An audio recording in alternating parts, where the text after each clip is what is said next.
It very much depends what you mean by safe. Doctors don't tend to talk about safe. We talk about relative risks and benefits. Now, we know on the one hand that HRT is the most effective way of relieving hot flushes, which can have a terrible impact on some women's lives around the menopause. But we also know that it can increase your risk of breast cancer. However, we know lots more than we did a few years ago. So, for instance, taking HRT does not increase your risk of heart attack, especially if you take it around the time of the menopause. It can protect you against osteoporosis or thinning of the bones in later life. There may be an increased risk of ovarian cancer, but it's a very small increase in real terms.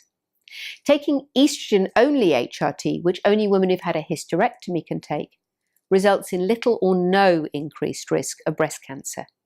But there is an increased risk of breast cancer if you take combined HRT. However, that depends on the type of HRT and how long you take it for.